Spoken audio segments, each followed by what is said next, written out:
తిరుపతి దేవస్థానంలో 6 నెలల క్రితం 100 కోట్ల రూపాయలు చేతులు మారాయని కేంద్ర మాజీ మంత్రి చింతా మోహన్ ఆరోపించారు. గత పాలక మండలి హయాంలో డబ్బులు చేతులు మారాయన్నారు.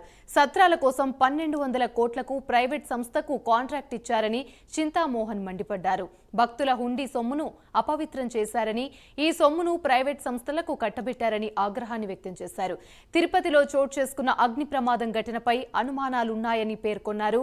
వరుస ఘటనలపై టీటీడీ ఈవో విచారణ చేయాలని చింతా మోహన్ డిమాండ్ చేశారు. వారం రోజుల్లో వాస్తవాలు బయటికి రాకపోతే కేంద్ర ఎన్ఫోర్స్మెంట్కు ఫిర్యాదు చేస్తామని హెచ్చరించారు. తిరుమల తిరుపతి దేవస్థానంలో అవినీతి ఉంది,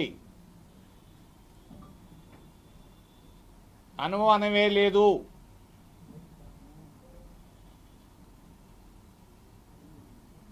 ఆరు నెలల క్రితం 100 కోట్ల రూపాయలు డబ్బు చేతులు మారింది, అనుమానమే లేదు.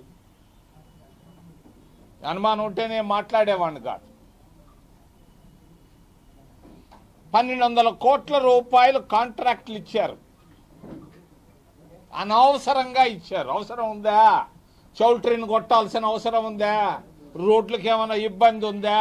1200 కోట్ల రూపాయలు పవిత్రమైనటువంటి పేదవాళ్ళు వేసినటువంటి రూపాయి 5 రూపాయలు ఆ డబ్బుల్లో నుంచి ఇంత డబ్బు ఖర్చు పెట్టాలరా? ఎంత గొప్పది! మిగిలిన డబ్బు వేరు, ప్రభుత్వ డబ్బు వేరు. అక్కడ పవిత్రమైనటువంటి హుండీలో పడ్డటువంటి డబ్బు వేరు. ఆ డబ్బుని, పవిత్రమైన డబ్బుని అపవిత్రంగా చేయడం అనేది నేను చేతులెత్తి చూపిస్తున్నాను, ఏలెత్తి చూపిస్తున్నాను. తిరుమల తిరుపతి దేవస్థానం